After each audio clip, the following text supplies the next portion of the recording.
Good evening, you're watching Left, Right and Centre. I'm Nidhi Razdan. On the show this evening, the big spy scandal that has hit the government of India. It has now extended way beyond the oil ministry to other ministries as well, including the finance ministry and possibly even the Prime Minister's office. Even inputs for next week's budget was stolen. How far does this scandal really go, and will the big fish ever be caught? Well, sensational developments today on the corporate espionage story, where the Delhi police now say that those arrested were also leaking classified papers from the finance, coal and power ministries. We're also hearing reports of possibly a note from the Prime Minister's office that was also stolen.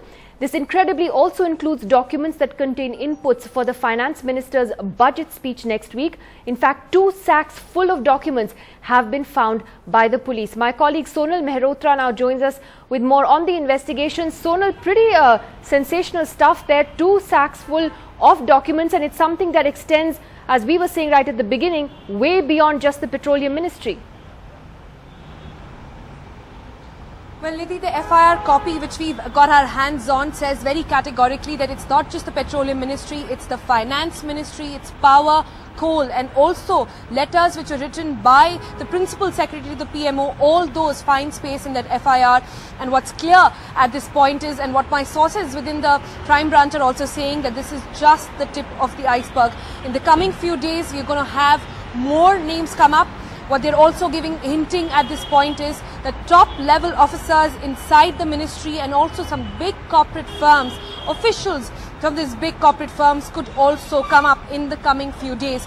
At this point, 7 stand arrested. But the big question what everybody's, grasping their mind over is, how exactly did these bunch of 7 people get their hands on such classified information?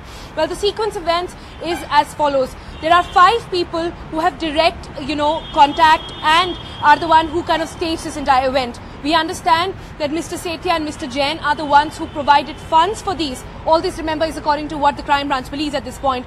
They were the ones who gave funds for this, and 3 people, one the driver and 2 other officials who were earlier members and part of the ministry and had passes, fake passes from none other than the Home Ministry itself, got access. Very quickly, if I can tell you, 7:30, an Indica car, goes inside, parks himself, no questions are asked. They find themselves way up to the floor. The CCTV of the entire floor is cut off.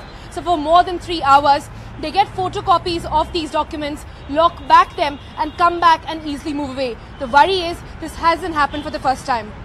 All right, Sonal Mehrotra, thanks very much for joining us with that update there. The question really then is, how far does this scandal percolate within the government of India? It's clear that there are so many other ministries that are involved, and are the big fish going to get away? I mean, who is this really going to be pinned on at the end of the day? We've got the former Oil Secretary, Mr. Sushil Tripathi, joining us on the program tonight. Prashant Bhushan, Senior Leader of the Aam Aadmi Party and Supreme Court Advocate. Also with us tonight, Randeep Singh Surjewala of the Congress Party, Siddharth Nath Singh of the BJP, and M.K. Venu, the Executive Editor of the Amar Ujala Group, here in the studio with us. Mr. Tripathi, let me ask you first, sir, does any of this surprise you from your own experience in the Petroleum Ministry earlier? Did you ever hear about, reports of leaks from the ministry? Did any of this shock you?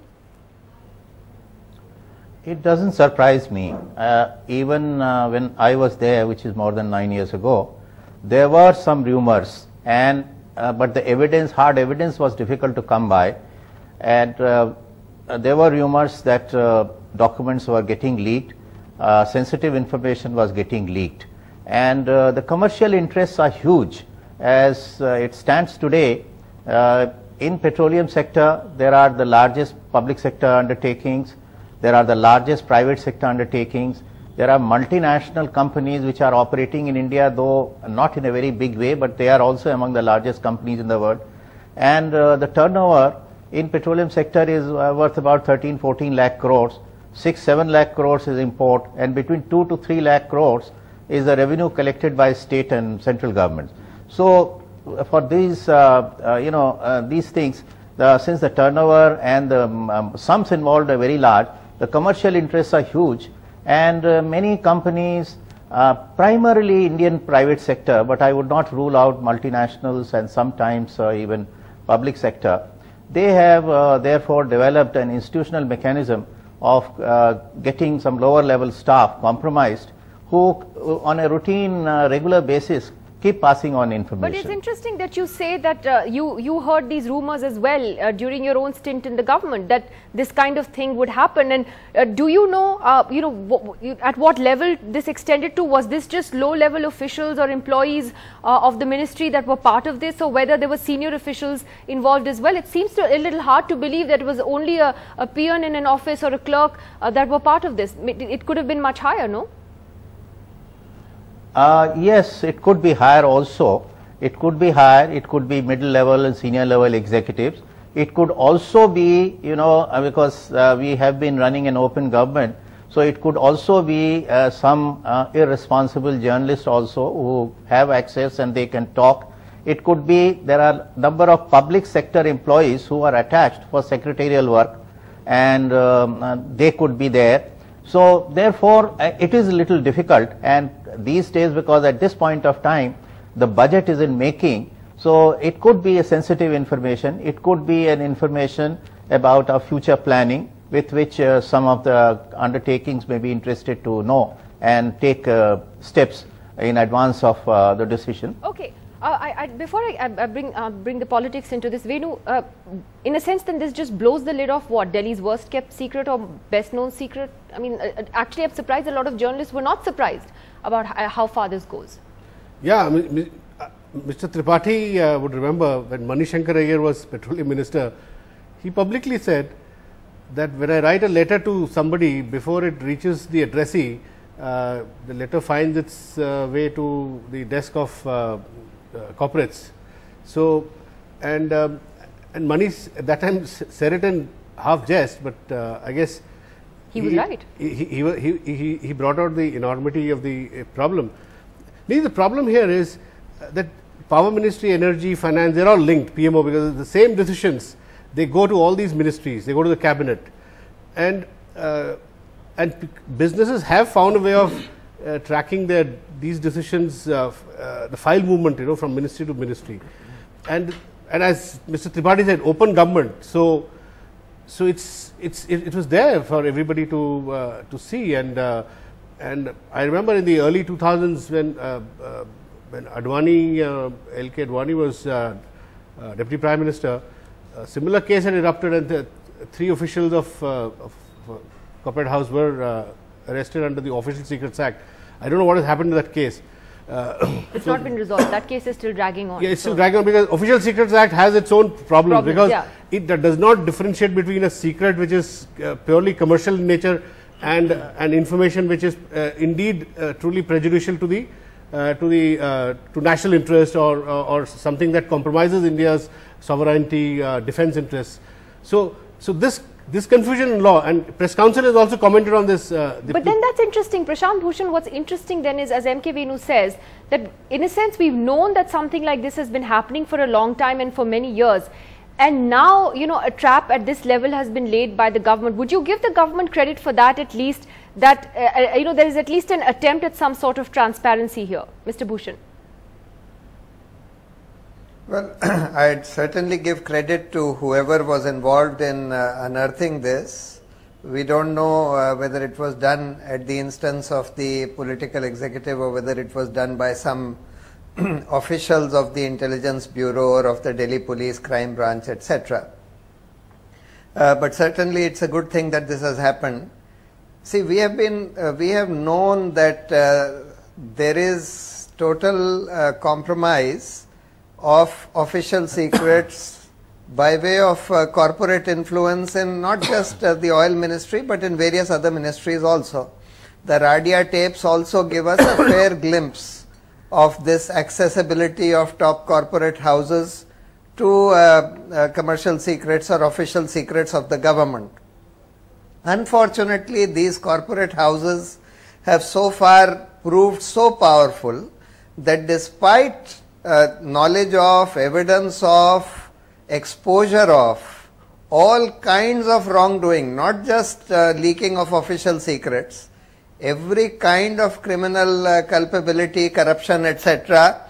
Unfortunately, these really powerful corporate houses get away with almost everything. As you pointed out, that previous case involving top officials of Reliance Industries, etc., is still dragging on for so many years. So are you saying you don't believe the big fish will get caught even now? You're saying that you believe it's going to get restricted, you know, to the low-level officials and not really go all the way to the top or higher levels within the corporate establishment? The jury is still out on that.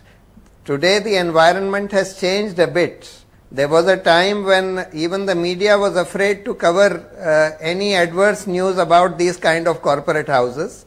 But thanks to the anti-corruption movement, thanks to the Supreme Court's activism on some of these things, there has been considerable exposure of these corporate houses about black money, etc., etc. As a result of which, maybe we will see finally some action on this. Okay, but so far, unfortunately, the record of the governments has been very poor in holding these really large and powerful corporate houses accountable. Okay, so Siddharth Nath Singh, will there then be accountability? And I'm sure it must be a great concern to the government to see so many documents across ministries, even inputs for Mr. Jaitley's budget, you know, being, you know, leaked and being sold, essentially being stolen. That must be a big concern. Therefore, will there be accountability, not just of low-level officials, but the actual big fish in this?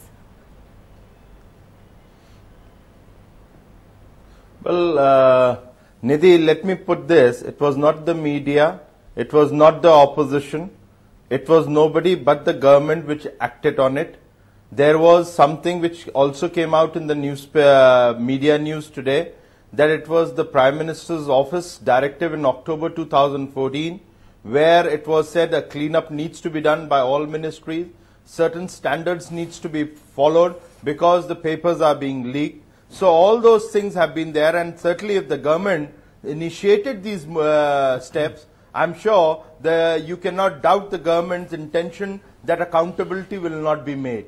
So it's a first step. The government has moved towards transparency to stop this activities which were happening through various ministries of leaking newspapers.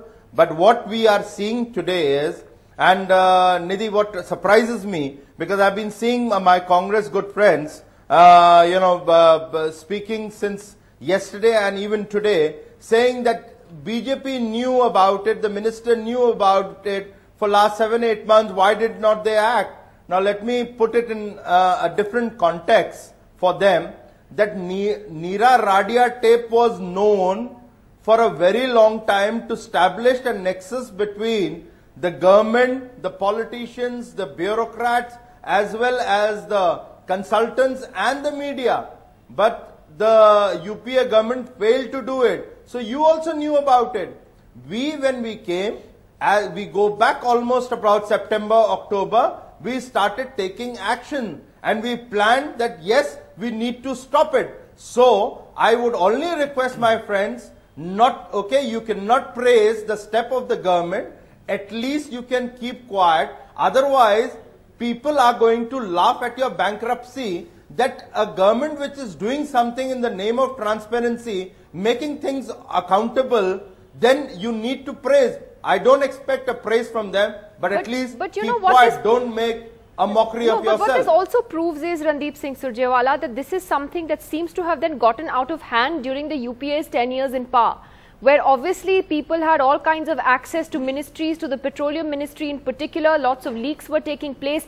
I read somewhere today that when Mr. Moily was the oil minister, he actually wanted CCTV cameras installed on near the exploration desk, fearing that somebody would explore it too much. So, what did the UPA do about it in terms of concrete action?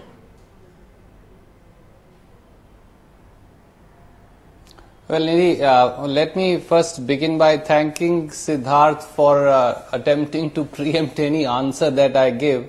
There is no adversarial politics happening over leak of commercial secrets. It's not my wrong or your wrong. The truth of the matter is we are looking at two things. One, the malady in the sector when leakages take place, which many of my colleague panelists have pointed out, and the problems. Second is the case in instance. Now, what has happened? Very briefly, if I may say, Prime Minister's PS, Mr. Narpender Mishra's confidential note is leaked and sold. secrets of the Petroleum Ministry, including extracts for Finance Minister's speech on oil exploration and gas policy, are leaked and sold. Power Ministry and Coal Ministry are said to be now similarly involved. The truth is that a case is lodged against whom? A clerk and a PM. The Petroleum Minister and the government comes out and say we are still exploring. Now I put it to you and to your viewers. Number one, if admittedly 2 or 3 oil companies are found to be prima facie guilty, they are the ones who are found to be stealing secrets.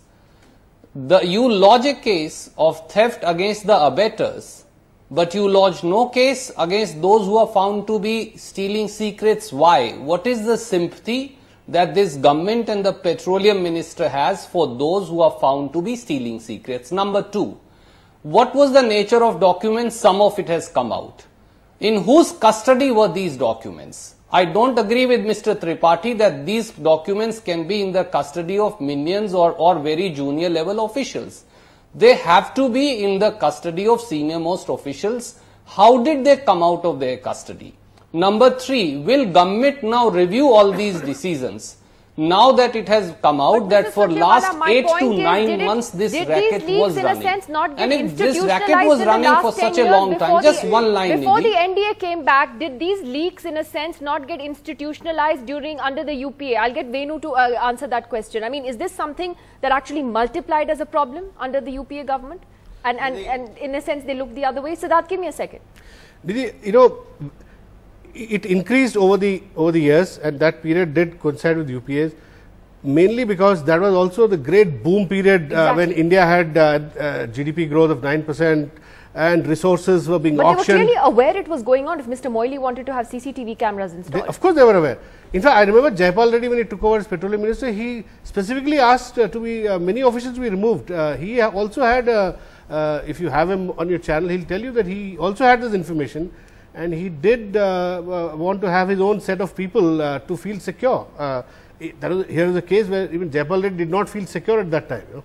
It came to that. But Mr. Tripathi, though, let me ask you, sir, how you say that you believe that those who would benefit the most from this would be those companies, obviously, that have a stake in this business, particularly related to the oil ministry. How far do you think companies are willing to go when it comes to corporate espionage? Because, there have been fascinating accounts and disturbing accounts really that one reads over the years of what, corporates are willing to do in order to get that little piece of information that gives them an advantage, whether it's in the market or whether it is, with a piece of policy information. I mean, what is the extent to which companies can go to get this information? I gave you some indication of the amounts involved. They are huge.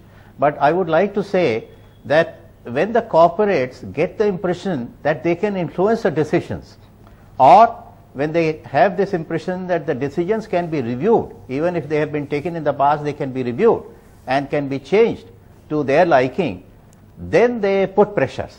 And then at that point of time, the stakes become very high. So the first thing the government ought to do is to at least create an environment which is such, it will take a little time, I understand, which is such that everybody gets the feeling that government cannot be pressurized, number one. Number 2, when a decision is taken, it is taken based on objective parameters after having heard all the stakeholders. There must be a formal institutional mechanism for hearing the stakeholders. If the stakeholders feel that they are not being heard, then again there is a great incentive to find out what government is doing. So all the stakeholders must be heard in an institutional arrangement, and based on objective parameters, decisions must be taken, and once the decisions are taken, there should not be frequent review of those decisions. I think that's a very important point that you make, particularly on Siddharth Nath Singh, the point that Mr. Tripathi makes in particular, that the corporates shouldn't get the impression that they can change and influence policy, which in a sense makes them more brazen to try and do this and extract information, and only the government can dispel that. Well, certainly the government's responsibility is not to allow to be influenced by any corporate which is they're going to benefit a particular corporate entity. The policy of the government has to be of the day that it benefits the entire, in the process. If it's a corporate world, everybody gets the benefit. It's a level playing field, and in return, it gives the benefit to the nation. So I think that's the government's endeavor, and that's what we are looking at, and we are pushing towards that direction.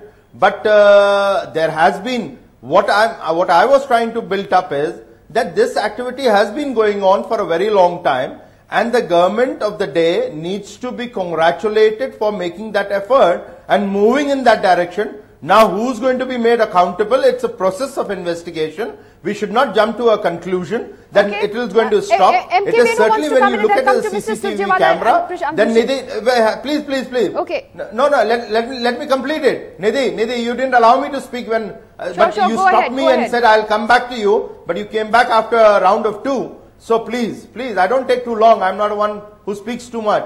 But the government, obviously the person who are going to be first caught and an FIR made against them will be those who are caught in the CCTV camera. From there the investigation leads, the bigger fish will be coming out. We all know they cannot be the people stealing. They have no value for those papers. The value has to be for those who are going to be benefited from knowing what is happening inside the government. So it's a process. So hang on, please wait, and let me tell my Congress friend Mr. Surjewala, the problem with you all is you think you put a broccoli in a glass and fill it with a milk, then you feel that the broccoli can be hidden. Certainly broccoli cannot be hidden, and that's been the case of UPA 1 and UPA 2.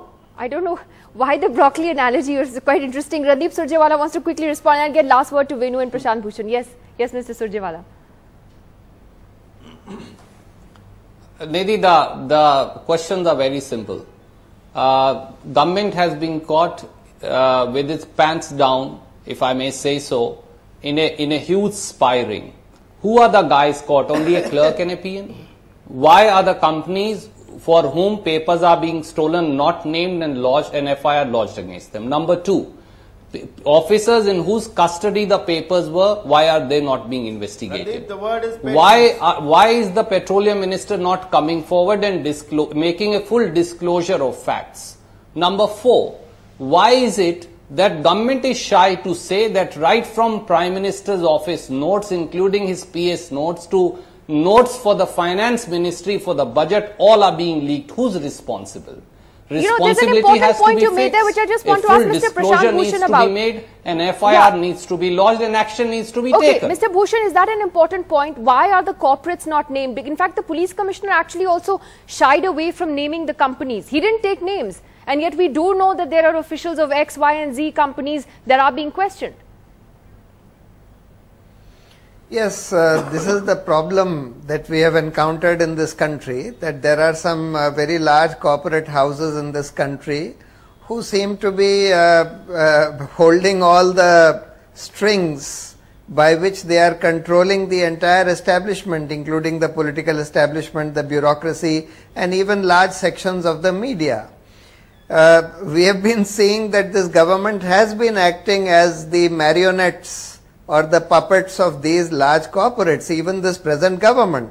After all, it was the present Prime Minister who took Mr. Adani to Australia to get him a loan of 6,000 crores from State Bank of India, after this had been denied by all the Australian banks.